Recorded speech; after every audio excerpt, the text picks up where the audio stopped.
Dans une salle de réception luxueuse, baignée par la lumière dorée de lustre en cristal, en ce début de soirée, Claire traverse le marbre blanc dans une robe de mariée ajustée, le sourire parfaitement maîtrisé.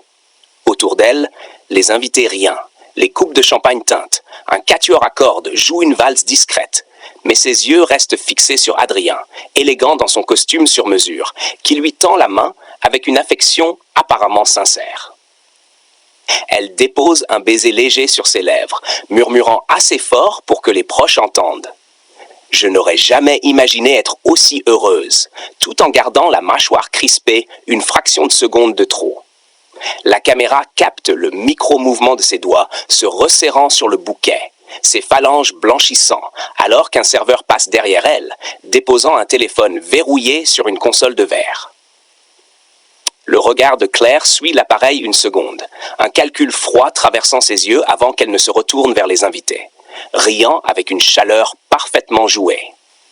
Plus tard dans la nuit, dans la suite nuptiale faiblement éclairée par la ville qui scintille derrière les baies vitrées, Claire s'assoit au bord du lit king size encore impeccable, ses talons déposés à côté comme deux armes au repos.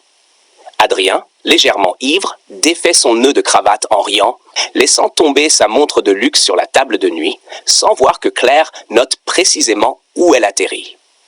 On dirait que tout l'univers a conspiré pour nous réunir, dit-il en s'approchant, effleurant sa joue, tandis qu'elle incline la tête, souriant avec douceur.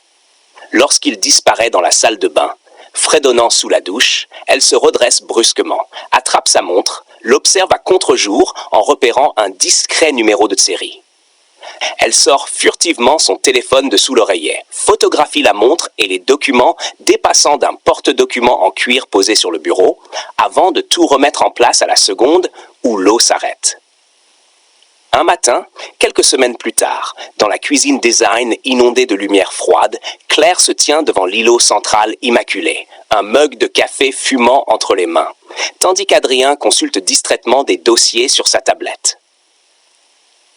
Les surfaces en granit reflètent l'écran où s'affichent brièvement des schémas de comptes offshore avant qu'il ne change de page d'un geste rapide, croyant que son épouse ne voit rien. « Tu travailles trop, tu sais », lance-t-elle d'un ton léger, s'approchant pour masser ses épaules, ses yeux glissant sur un logo discret dans un coin du document.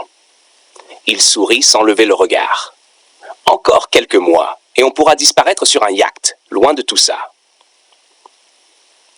Pendant qu'il boit une gorgée de café, Claire laisse tomber un torchon à côté de la poubelle, se baisse pour le ramasser et dans le même mouvement fluide glisse une clé USB noire tombée de sa poche de veste dans la sienne.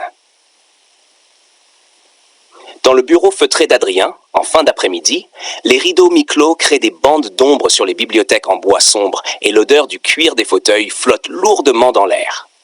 Seule, Claire est assise à son bureau, l'ordinateur portable ouvert devant elle, la clé USB branchée qui clignote d'une lumière verte presque menaçante.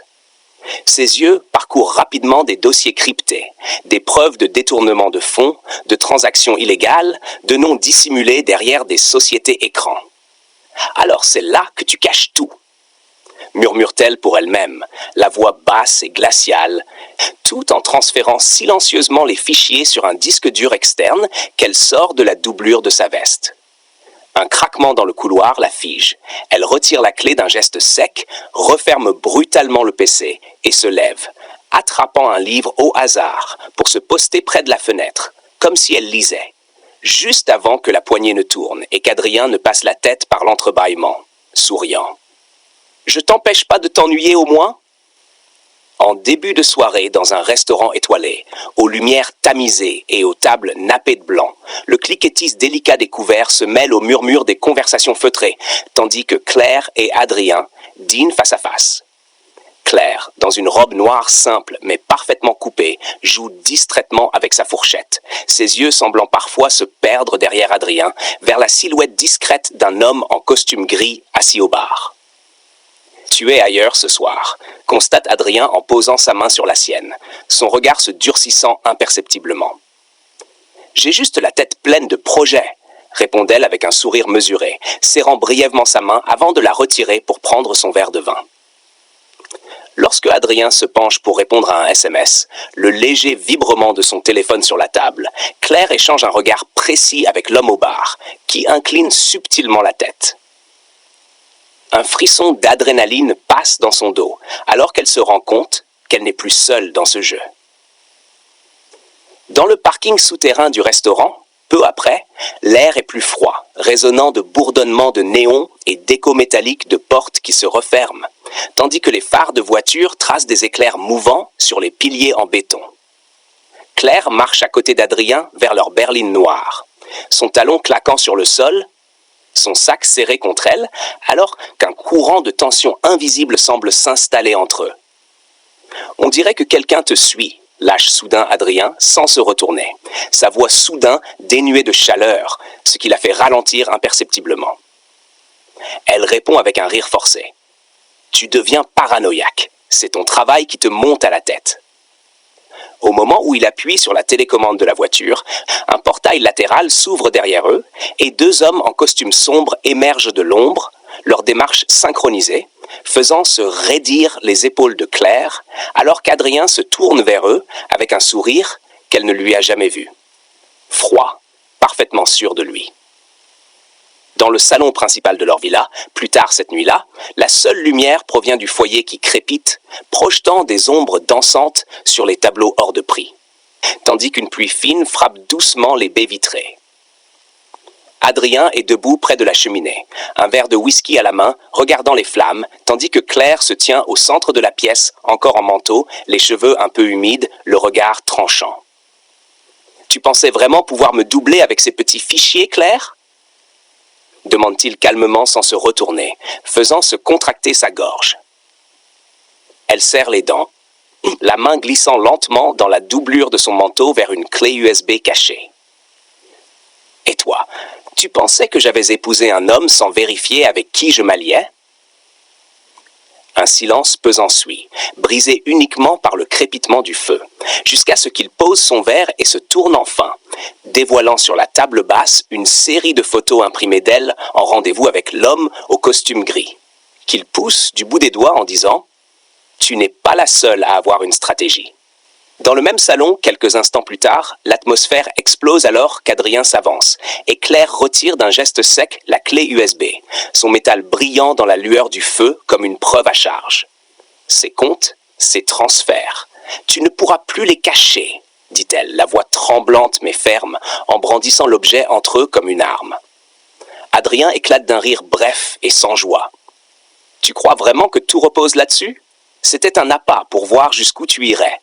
Tu n'as jamais voulu de moi, seulement de ce que je représente. » Ses mâchoires se crispent, les yeux brillants de colère et de douleur mêlés. « Je voulais juste faire tomber un monstre. » Il fait un pas de plus, ses traits se durcissant. « Et tu as épousé un miroir, avant de d'un mouvement brusque renverser la table basse, projetant les photos et un tisonnier au sol. Ce qui fait sursauter Claire et la pousse à reculer contre la vitre, alors que l'alarme discrète d'un système de sécurité commence à biper faiblement en arrière-plan. Un peu plus tard, dans le même salon, maintenant illuminé par les gyrophares bleus et rouges qui filtrent à travers les fenêtres, des pas lourds et précipités résonnent, tandis que des agents en gilet pare-balles envahissent la pièce, armes levées.